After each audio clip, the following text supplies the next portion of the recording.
Assalamualaikum warahmatullahi wabarakatuh. Perkenalkan, nama saya Rina Restiana SPD, calon guru penggerak angkatan 10 dari SDN Bojong Soang 2, Kabupaten Bandung.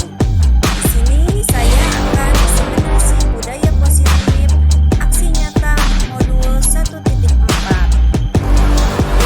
Menciptakan budaya positif di sekolah merupakan hal yang sangat penting untuk melalui budaya positif akan menciptakan lingkungan yang positif, lingkungan yang aman, nyaman, dan menyenangkan, sehingga membuat murid merasa betah berada di sekolah.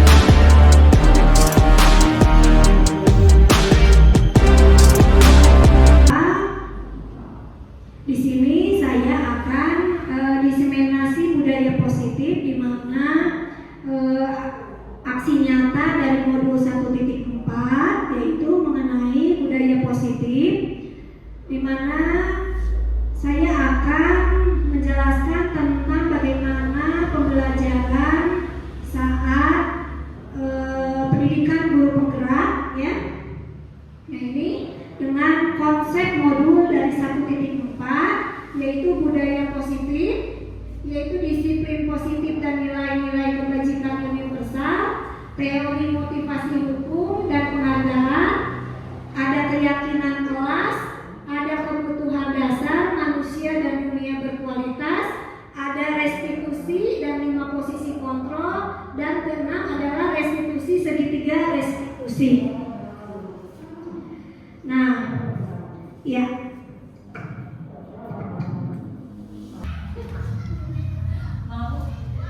Assalamualaikum warahmatullahi wabarakatuh. Alhamdulillah, Ibu Bapak guru hebat yang sudah siap untuk melihat dan memaparkan saya tentang aksi nyata modul 1.4 tentang budaya positif atau diseminasi budaya positif. Alhamdulillah, modul 1 saya sudah selesai dan sekarang saya akan memaparkan aksi nyata di mana konsep modul 1.4 budaya positif. Yang pertama adalah disiplin positif dan nilai-nilai kebajikan universal. Yang kedua, teori motivasi hukuman dan penghargaan. Yang ketiga, keyakinan kelas. Yang keempat, kebutuhan dasar manusia dan dunia berkualitas. Yang kelima, restitusi 5 positif kontrol. Yang keenam, restitusi segitiga restitusi. Nah, ini ada beberapa yang akan saya sampaikan untuk berbagi praktik dengan ibu-ibu bapak semua. Yang pertama yaitu disiplin positif dan nilai-nilai kebajikan universal. Disiplin positif menurut Ki Hajar Dewantara mengatakan bahwa untuk mencapai kemerdekaan atau dalam konteks pendidikan saat ini untuk menciptakan murid yang merdeka, syaratnya utamanya adalah harus disiplin yang kuat. Disiplin yang dimaksud adalah disiplin dari diri yang memiliki motivasi internal, maka kita memerlukan pihak lain untuk mendisiplinkan kita atau motivasi eksternal karena berasal dari luar, bukan berasal dari diri sendiri. Lalu pemikiran Ki Hajar Dewantara itu sejalan dengan pandangan Dean Gosen dalam bukunya Restructuring School Discipline tahun 2021. Dia mengatakan bahwa kata disiplin berasal dari bahasa Latin, yaitu disciplina yang artinya belajar. Kata disiplin juga berasal juga dari akar kata yang sama dengan disiplin atau murid atau pengikut. Untuk menjadi seorang murid atau pengikut, seseorang harus paham betul alasan mengapa mereka mengikuti suatu aliran atau ajaran tertentu, sehingga motivasi yang terbentuk adalah motivasi intrinsik, bukan ekstrinsik. Apa? Motivasi intrinsik itu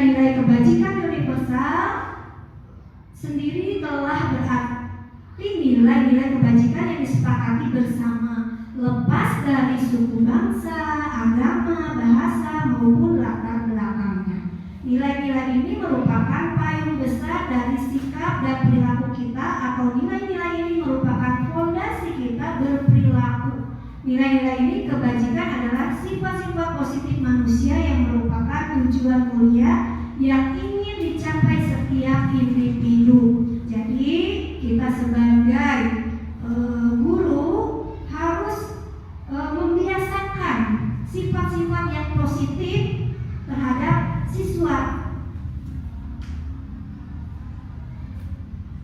Ya, seperti yang telah dikemukakan oleh Dr. William Glasser pada teori kontrol tahun 1984, menyatakan bahwa setiap perbuatan memiliki suatu tujuan.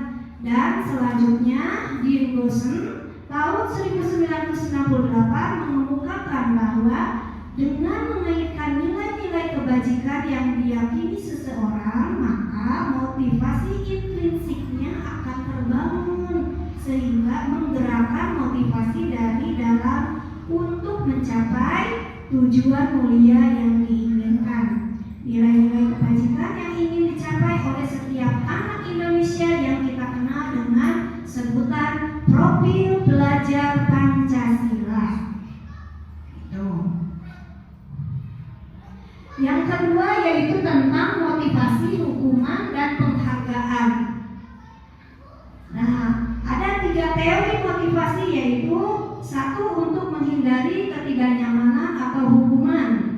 Yang kedua untuk mendapatkan imbalan atau penghargaan dari orang lain.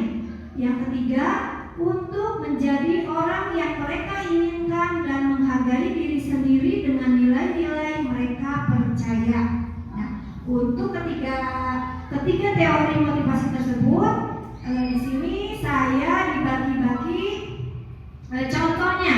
Ini untuk menghindari ketidaknyamanan atau hukuman merupakan tingkatan terendah dari motivasi perilaku manusia. Biasanya orang yang motivasi perilakunya untuk menghindari hukuman dan ketidaknyamanan akan bertanya, apa yang akan terjadi apabila saya tidak melakukannya? Sebenarnya mereka sedang menghindari permasalahan yang mungkin muncul dan berpengaruh pada mereka secara fisik, psikologis, maupun tidak terpenuhinya kebutuhan mereka. Bila mereka tidak melakukan tindakan tersebut, maka motivasi ini bersifat dari eksternal, ya, dari luar. Berarti ini yang selalu menghindari ketidaknyamanan atau hukuman itu berarti yang bersifat dari eksternal. Nah, yang kedua yaitu mendapatkan imbalan atau penghargaan dari orang lain. 1 tingkat di atas motivasi yang pertama, di sini ada orang yang berperilaku untuk mendapatkan imbalan atau ingin adanya penghargaan dari orang lain. Orang dengan motivasi ini akan bertanya seperti ini, apa yang akan saya dapatkan apabila saya melakukannya? Ada kan? Suka ada yang menemukan seseorang seperti itu. Mereka melakukan sebuah tindakan untuk mendapatkan pujian dari orang lain yang menurut mereka penting dan mereka letakkan dalam dunia berkualitas mereka. Mereka juga melakukan sesuatu untuk mendapatkan hadiah, pengakuan, atau imbalan.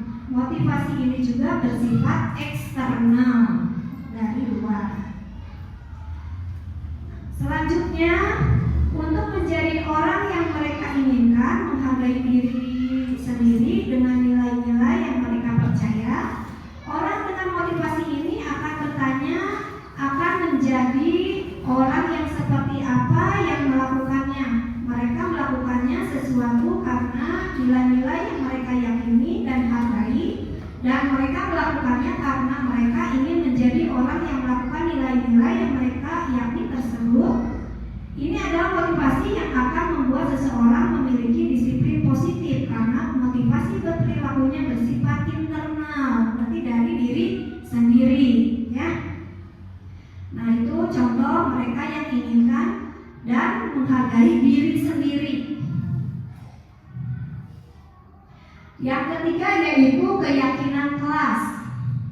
Ini keyakinan kelas itu bisa ibu bapak dilakukan di kelas ya. Keyakinan kelas ini bersifat lebih abstrak daripada peraturan yang lebih rinci dan konkret. Keyakinan kelas ini merupakan pertanyaan-pertanyaan universal.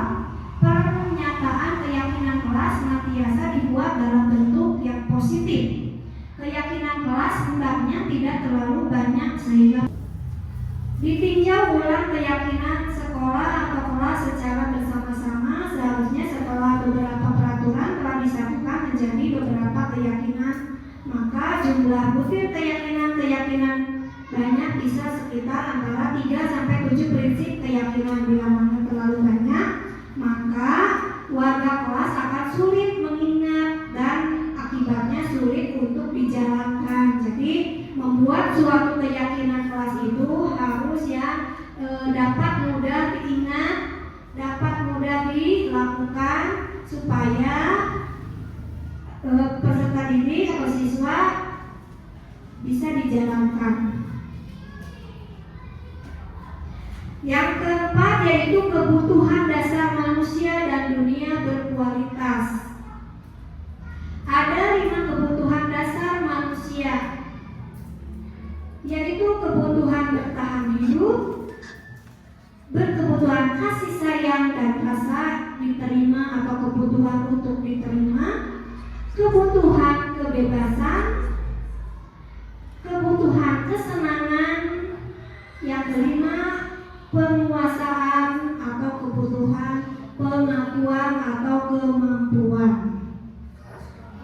1. Kebutuhan bertahan hidup adalah kebutuhan yang bersifat fisiologis untuk bertahan hidup, misalnya kesehatan, rumah, dan makanan. Kebutuhan biologis sebagai dari proses reproduksi, termasuk kebutuhan untuk tetap bertahan hidup. Komponen fisiologis pada kebutuhan ini meliputi kebutuhan akan perasaan aman.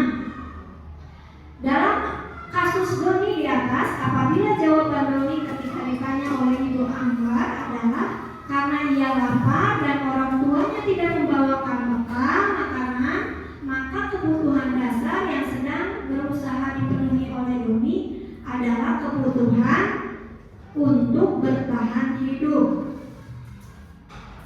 Yang kedua yaitu kebutuhan kasih sayang dan rasa diterima. Kebutuhan ini untuk diterima. Kebutuhan ini merupakan 3 kebutuhan psikologis.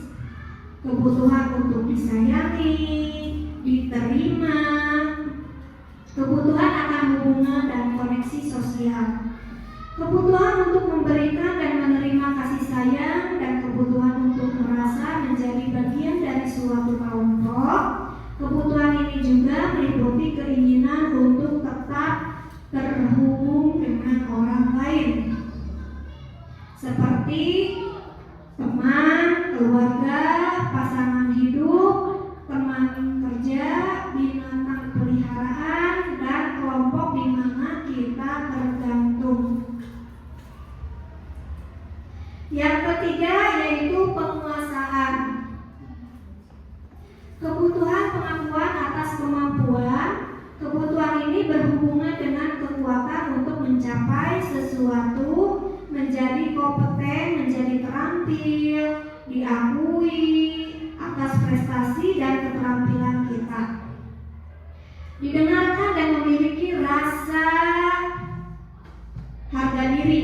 Kebutuhan ini meliputi keinginan untuk dianggap berharga, bisa membuat perbedaan, bisa membuat pencapaian, kompeten, diakui, dihormati. Ini meliputi self-esteem dan keinginan untuk meninggalkan pengaruh. Anak-anak yang memiliki kebutuhan dasar akan keinginan untuk meninggalkan pengaruh. Anak-anak yang memiliki kebutuhan dasar akan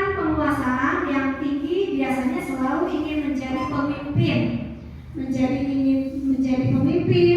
Mereka juga suka mengamati sebelum mencoba hal baru yang merasa kecewa bila melakukan kesalahan. Mereka juga biasanya ingin penampilannya itu rapi, sistematik, dan selalu ingin mencapai yang terbaik. Yang keempat merupakan kebutuhan akan pilihan atau kebebasan. Merupakan kebutuhan akan kemandirian, otonomi, memiliki pilihan, dan mampu mengendalikan arah hidup seseorang. Anak-anak dengan kebutuhan kebebasan yang tinggi menginginkan pilihan. Mereka perlu banyak bergerak, suka mencoba-coba, tidak terlalu berpengaruh oleh orang lain, dan senang mencoba hal baru dan menarik. Tentu ibu di kelas ataupun bapak pada saat pembelajaran selalu menemukan anak-anak yang ingin pada saat pembelajaran itu bebas, yang menarik. Nah, itu berarti siswa itu menginginkan kebutuhan kebebasan.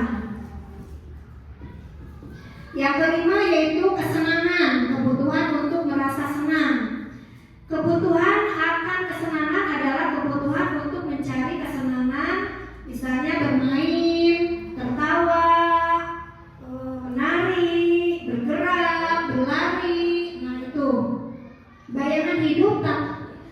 bayangkan jika hidup tanpa kenikmatan apapun, betapa menyedihkan, ya. Nah, menurut Glaser, berhubungan kebutuhan akan kesenangan dengan belajar, semua hewan dengan tingkat inteligensi tinggi seperti anjing, lumba-lumba, primata, dan lain-lain itu secara tidak langsung bermain. Nah, saat mereka bermain, mereka mempelajari keterampilan hidup yang penting. Nah, manusia tidak berbeda dengan hewan, ya. Seperti anak-anak dengan memiliki kebutuhan dasar kesenangan yang tinggi, biasanya ingin menikmati apa yang dia ingin lakukan. Mereka juga bisa berkonsentrasi tinggi saat mengerjakan hal-hal yang disenangi. Mereka suka permainan dan suka mengoleksi barang-barang, suka berburu, suka melucu, dan juga mengemaskan. Bahkan saat mereka bertingkah laku buruk, mereka masih terlihat lucu. Nah, oleh karena itu, ya, jika ibu bapak menemukan siswa yang memiliki kesenangan tersebut yang tadi dijelaskan, itu harus kita pahami, ya, karena sebenarnya manusia itu memiliki keinginan untuk kesenangan, ya. Jangan sampai nanti di kelas ada anak yang berlari-lari, duduk sampai buprena teh, terkenging, ya. Ya, itu berarti anak itu melakukan sesuatu itu berarti ada alasan tersendiri, misalnya bosan, ya. Nah, itu. Nah, tadi kebutuhan dasar, sekarang dunia berkualitas. Dunia berkualitas adalah tempat khusus dalam pikiran Anda, tempat Anda menyimpan gambaran dari semua yang Anda inginkan.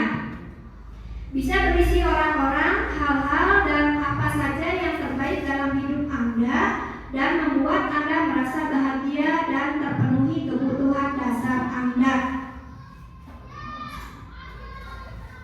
Menurut Dr. William Glaser menyebutkan seperti semacam album foto, sehingga isinya tidak akan terlalu banyak, hanya akan terdiri dari beberapa hal saja yang sangat signifikan dan benar-benar terbaik dalam hidup Anda, yang membuat hidup Anda menjadi lebih bermakna. Kebutuhan dasar bersifat lebih umum dan universal, sedangkan dunia berkualitas lebih unik dan personal.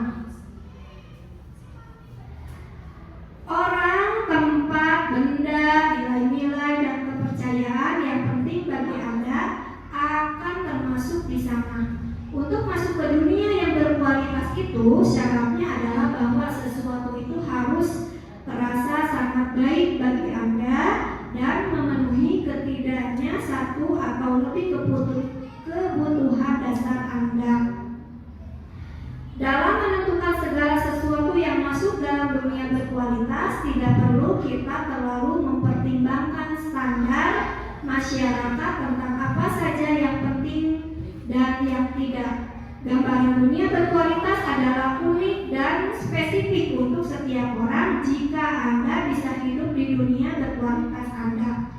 Hidup dan sempurna buat Anda, tapi sayangnya Anda tidak bisa tinggal di sana.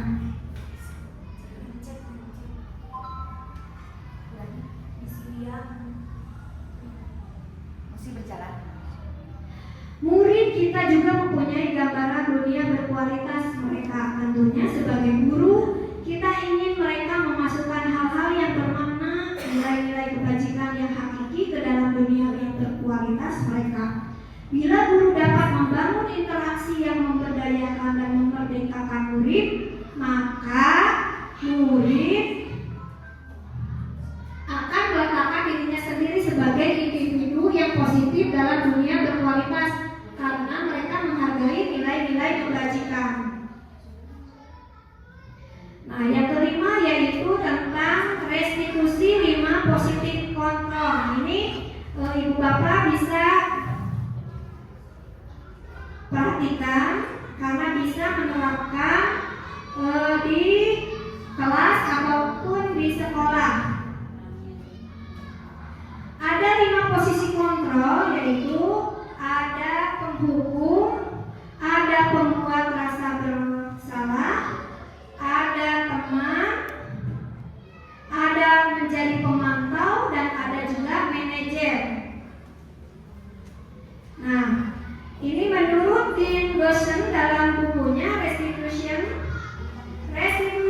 School Disiplin tahun 1998 mengemukakan bahwa guru perlu meninjau kembali penerapan disiplin di dalam ruang kelas mereka selama ini. Apakah telah efektif? Apakah berpusat, memerdekakan dan memandirikan murid? Bagaimana dan mengapa? Melalui serangkaian riset yang berdasarkan pada teori kontrol Dr. William Glasser. Gosen berkesimpulan ada 5 posisi kontrol yang diterapkan seorang guru, yaitu penghukum, pembuat rasa bersalah,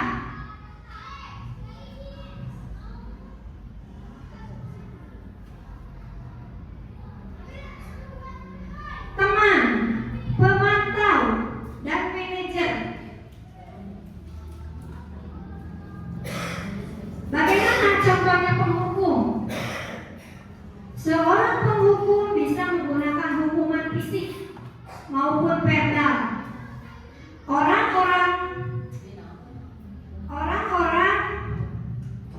Orang-orang yang menjalankan posisi penghukum senantiasa mengatakan bahwa sekolah memerlukan sistem atau alat yang dapat lebih menekan murid-murid. Lebih dalam lagi, guru-guru yang menerapkan posisi penghukum akan berkata begini: patuhi aturan saya, atau awas, kamu selalu salah, selalu, pasti selalu yang terakhir selesaikan. Guru seperti ini senantiasa percaya hanya ada satu cara agar pembelajaran bisa berhasil, yaitu cara dia. Jadi Ibu Bapak di kelas, ya, atau di sekolah itu, kalau menurut Ibu Bapak itu penghukum itu betul apa salah dengan kata-kata itu? Ada itu, awas, kamu salah. Apakah itu betul apa salah? Posisi penghukum salah, ya. Nah, yang kedua, pembuat merasa bersalah. Pada posisi ini biasanya guru akan bersuara lebih lembut. Pembuat merasa bersalah akan menggunakan keheningan yang membuat orang lain tidak nyaman, bersalah, rendah diri. Kata-kata yang keluar dengan lembut akan seperti ini. Ibu sangat kecewa sekali dengan kamu, Nak. Berapa kali Bapak harus memberitahukan kamu ya? Gimana coba kalau orang tua kamu tahu bahwa kamu berbuat seperti ini? Nah, posisi murid ini akan memiliki penilaian diri yang buruk tentang dirinya sendiri, tidak berharga. Nah, itu. Dan telah mengecewakan orang lain. Nah, itu jadi merasa bersalah kalau ada guru yang membuat pernyataan seperti itu. Yang ketiga, menjadi teman. Guru pada posisi ini tidak akan meyakini murid, namun akan tetap berupaya mengontrol murid melalui persuasi posisi teman. Ya. Nah, posisi teman pada guru bisanya negatif atau positif. Positif di sini berupa hubungan baik yang terjalin antara guru dan murid. Guru di posisi teman menggunakan hubungan baik dan humor untuk mempengaruhi seseorang. Mereka akan berkata begini, ayo bantulah demi Bapak ya. Ayo ingat, tidak bantu Bapak selama ini. Ya sudah, kali ini tidak apa-apa, nanti Ibu bantu bereskan. Nah, hal negatif ini dari posisi teman adalah bila suatu guru tersebut tidak membantu, maka murid akan kecewa. Akan berkata gini, saya pikir Bapak Ibu itu teman saya. Murid merasa dikecewakan dan tidak mau lagi berusaha. Hal yang lain yang mungkin timbul adalah murid hanya akan bertindak untuk guru tertentu, yaitu menurut guru sanes, ya, dan tidak untuk guru yang lain. Murid akan tergantung pada guru yang tersebut. Nah, sekarang yaitu pemantau. Memantau berarti mengawasi. Pada saat kita mengawasi, kita tergantung jawab atas perilaku orang-orang yang kita awasi.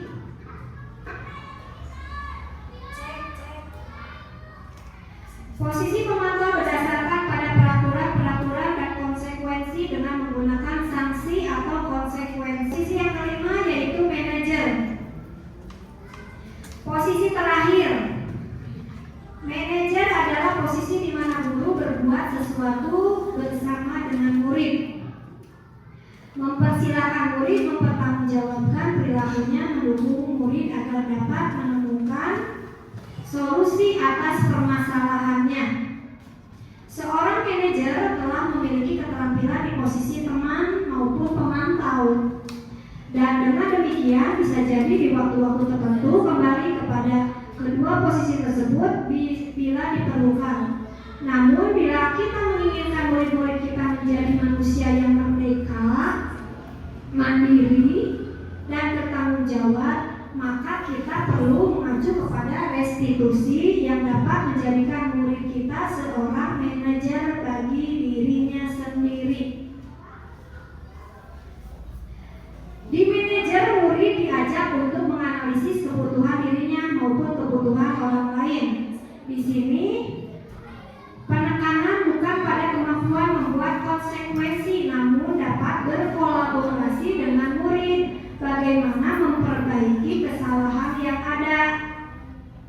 Seorang manajer akan berkata seperti ini, apa yang kita yakini, berarti dikembalikan lagi ke keyakinan kelas. Apakah kamu meyakininya?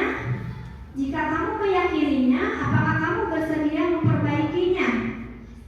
Jika kamu memperbaiki ini, hal ini menunjukkan apa tentang dirimu? Apa rencana kamu untuk memperbaiki hal ini?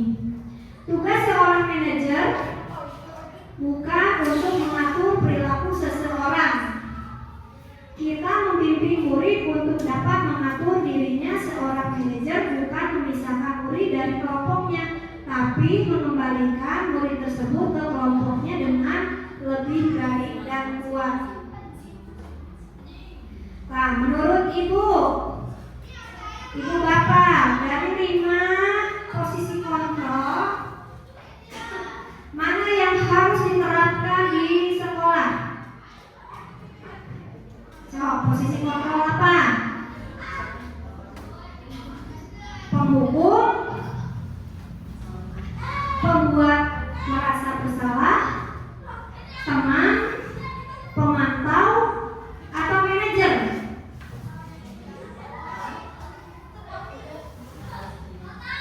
Ya, betul, manajer.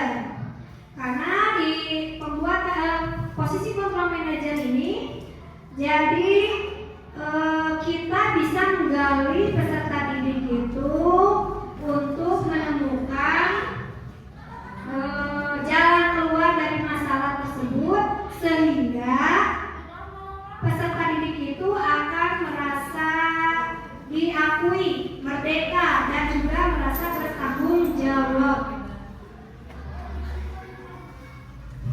Ya, bisa jadi pada posisi penerapan disiplin sehari-hari kita akan kembali ke posisi teman atau pemantau, karena murid yang ditangani sebelum siap diajak berdiskusi atau diundang melakukan restitusi.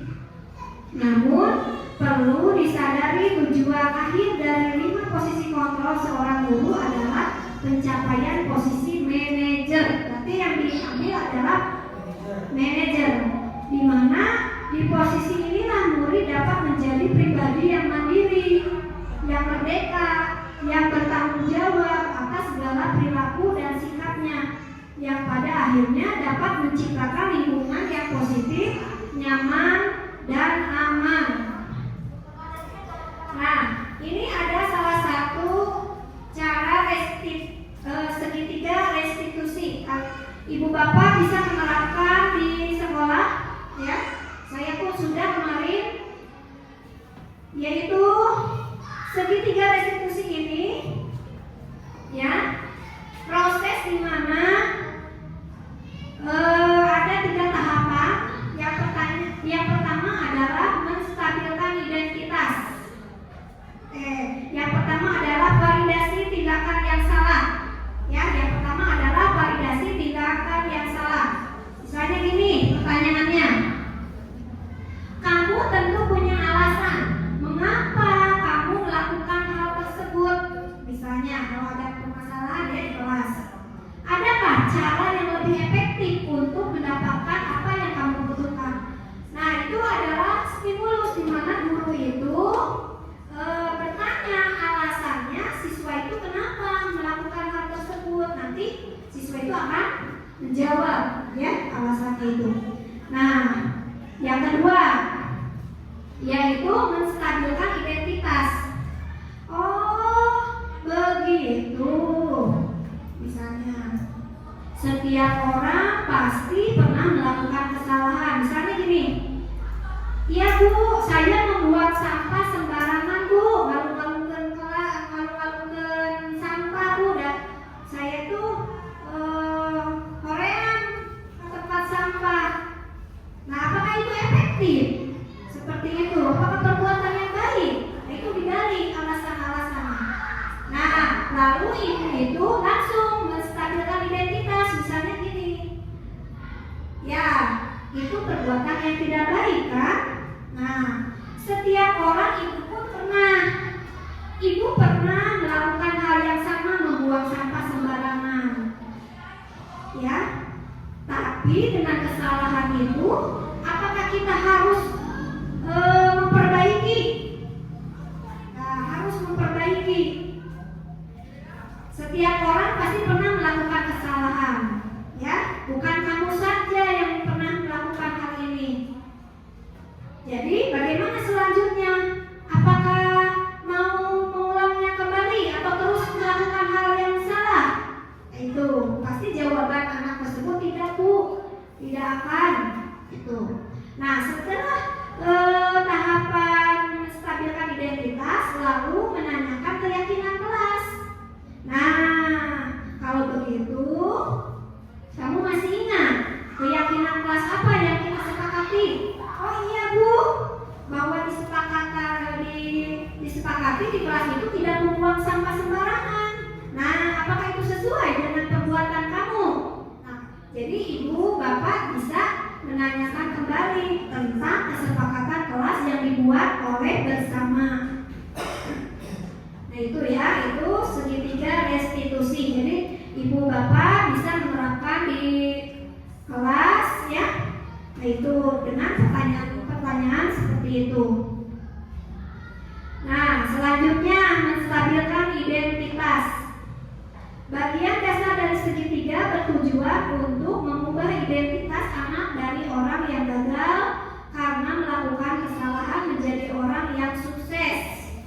Anak yang melanggar peraturan karena sedang mencari perhatian adalah anak yang sedang mengalami kegagalan. Dia mencoba untuk memenuhi kebutuhan dasarnya, namun Anda benturkan. Kalau kita mengkritik dia, maka kita akan tetap membuatnya dalam posisi yang gagal. Kalau kita ingin ia menjadi menstabilkan identitas, bagian dasar dari segitiga bertujuan untuk mengubah identitas anak dari orang yang gagal karena melakukan kesalahan menjadi orang yang sukses, dari yang tidak baik menjadi yang baik. Anak yang melanggar peraturan karena sedang mencari perhatian adalah anak yang sedang mengalami kegagalan. Dia mencoba untuk memenuhi kebutuhan dasarnya, namun ada benturan. Kalau tidak mengkritik dia, maka kita akan tetap membuatnya dalam posisi yang gagal. Kalau kita ingin ia menjadi reflektif, maka kita harus meyakinkan anak dengan cara mengatakan kalimat-kalimat seperti ini. Berbuat salah itu tidak apa-apa, Nak. Tidak ada manusia yang sempurna. Saya juga pernah melakukan kesalahan seperti itu. Kita bisa menyelesaikan ini. Bapak Ibu tidak tertarik mencari siapa yang salah, tapi Ibu ingin mencari solusi dari permasalahan ini. Kamu berhak merasa begitu. Apakah kamu sedang menjadi teman yang baik buat dirimu sendiri? Nah itu, jadi kalau ada anak yang berbuat salah, yaitu harus menstabilkan identitas. Nah, lanjut. Tentu akan sulit melakukan restitusi bila ada anak yang berbuat salah terus berfokus pada kesalahannya. Ada 3 alasan untuk ini, yaitu yang pertama rasa bersalah menguras energi. Rasa bersalah membutuhkan energi yang sama dengan energi yang dibutuhkan untuk mencari penyelesaian masalah. Ketika kita merasa bersalah, kita mengalami identitas kegagalan. Dalam kondisi ini, orang akan cenderung untuk menyalahkan orang lain atau mempertahankan diri daripada mencari solusi. Perasaan bersalah membuat kita terperangkap pada masa lalu di mana kita sudah tidak bisa berbuat apa-apa lagi. Kita hanya bisa mengontrol apa yang akan terjadi di masa kini dan di masa yang akan datang. Yang kedua yaitu validasi tindakan yang salah. Menurut teori kontrol, semua tindakan manusia baik atau buruk pasti memiliki maksud dan tujuan tertentu. Seorang guru yang memahami teori kontrol pasti akan mengubah pandangannya dari teori stimulus respon ke cara berpikir proaktif yang mengenali tujuan dari setiap tindakan. Kita mungkin tidak suka sikap seseorang anak yang terus-menerus merengek, menangis. Tapi bila kita tidak mendapat perhatian kita, maka itu telah memenuhi kebutuhan anak tersebut. Kalimat-kalimat di bawah ini mungkin terdengar asing buat guru ya, namun kita katakan dengan ada tanpa menghakimi akan memvalidasi kebutuhan mereka. Contoh, padahal kamu bisa melakukan yang lebih buruk dari ini ya. Kamu pasti punya alasan mengapa melakukan hal itu. Kamu patut bangga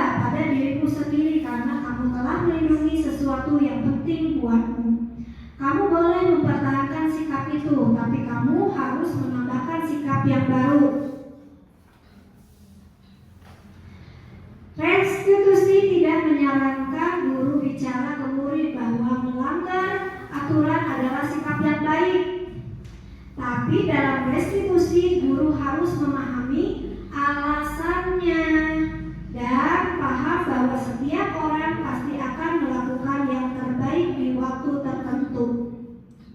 Sebuah pelanggaran aturan seringkali memenuhi kebutuhan anak akan penguasaan atau power, walaupun seringkali bertabrakan dengan kebutuhan yang lain, yaitu kebutuhan akan kasih sayang, rasa diterima, love, dan belonging. Kalau kita tolak anak yang sedang berbuat salah, dia akan tetap menjadi bagian dari masalah. Namun, kita bisa memahami alasan melakukan sesuatu, maka dia akan merasa dipahami. Yang ketiga yaitu menanyakan keyakinan.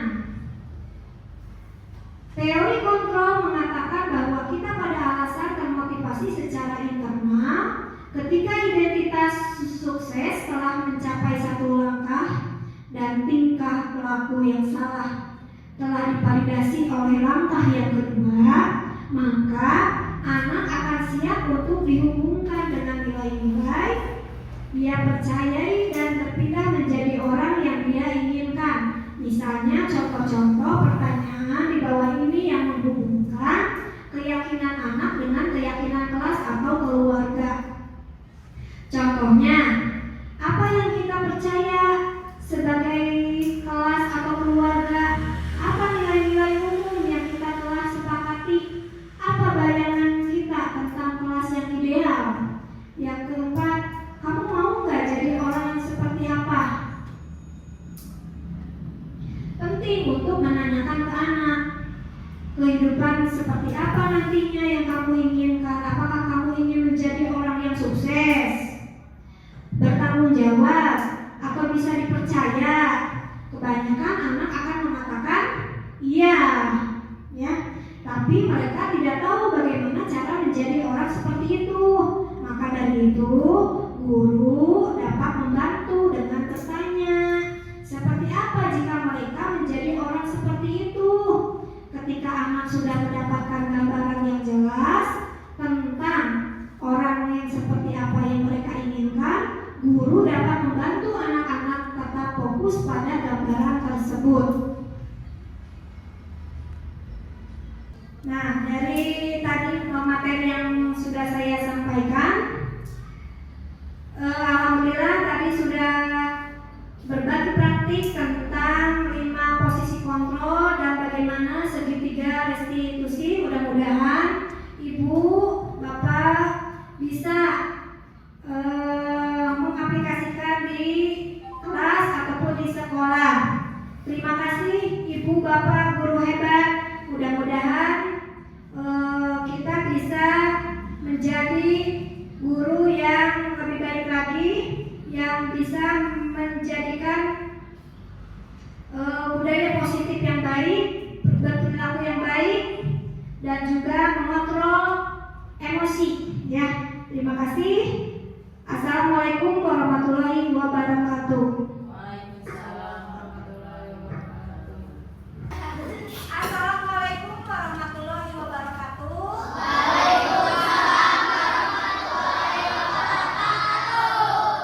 Terima kasih kepada anak-anak kelas 4 sudah siap untuk membuat kesepakatan kelas yang kemarin sudah Ibu jelaskan tentang kesepakatan kelas, ya. Nah, sekarang Ibu tugas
mendidik atau memberikan pembelajaran itu adalah mulai dari kepala sekolah, guru kelas 1 sampai kelas 6, dan siswa itu harus betul-betul punya rasa tanggung jawab, punya ilmu, dan sekaligus dapat diserap apa yang disampaikan oleh baik kepala sekolah atau keluarga besar sekolah, terutama di kelas dalam rangka penyampaian materi yang disampaikan oleh gurunya masing-masing.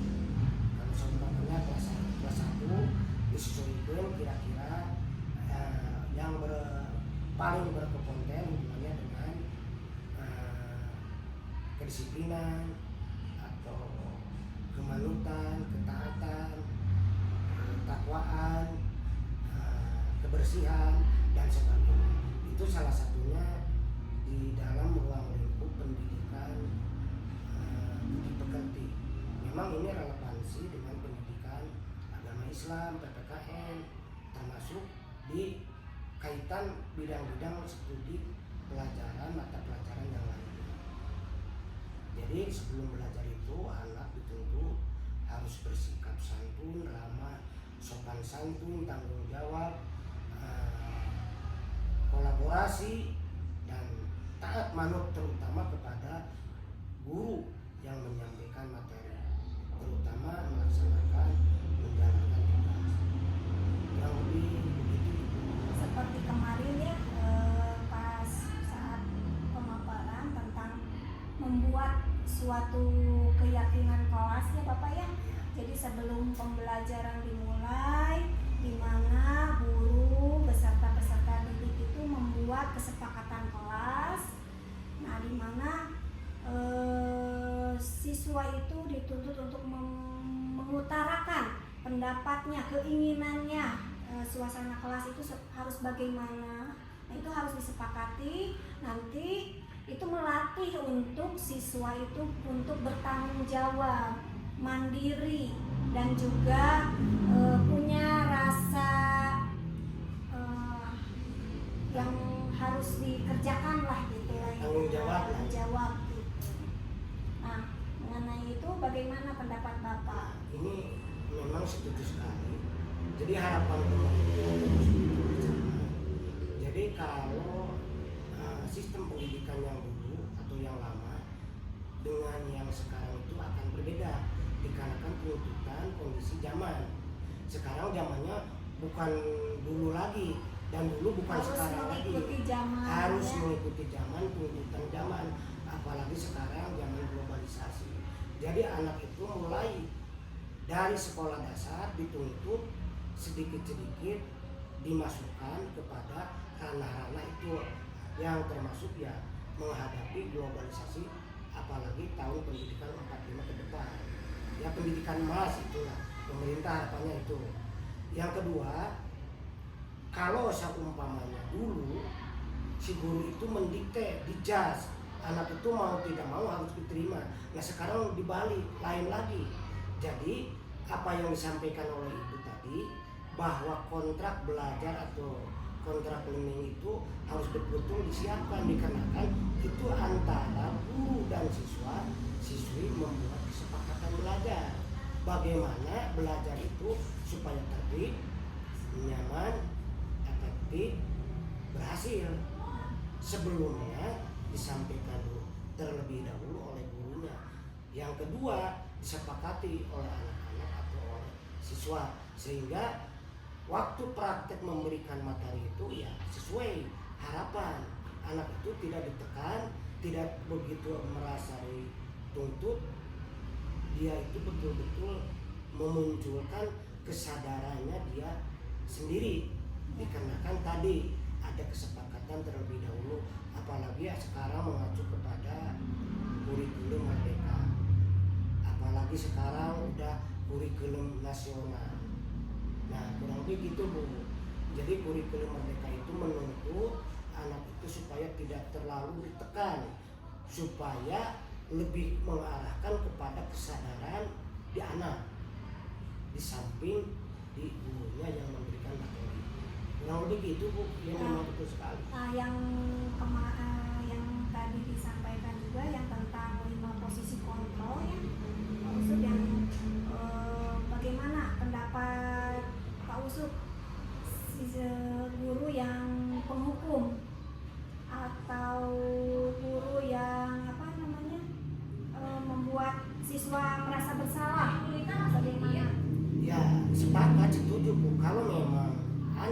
siswa punya kesalahan itu harus diberikan sanksi, dikarenakan sanksi itu dimanapun juga identik dengan hukuman.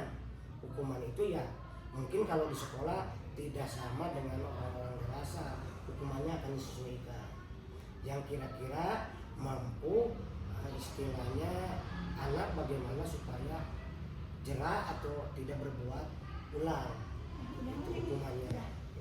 Assalamualaikum warahmatullahi wabarakatuh. Alhamdulillah pada hari ini dengan adanya diseminasi dari calon guru penggerak mengetahui bahwa nilai budaya positif. Budaya positif di sini yaitu mencakup kejujuran siswa, kebiasaan, etika dalam belajar, bertanggung jawab dalam kesehariannya, menghormati akan aturan di lingkungan sekolah, masyarakat, maupun di lingkungan yang lebih luas lagi. Mencintai pekerjaannya, suka menabung bagi anak-anak yang sering melakukan menyisihkan uang jajannya sedikit demi sedikit. Alhamdulillah juga anak-anak di sini selalu bekerja keras, tepat waktu, sesuai dengan budaya positif yang diadakan oleh calon guru penggerak di SDN Bojong Soang 2. Sekian, wassalamualaikum warahmatullahi wabarakatuh.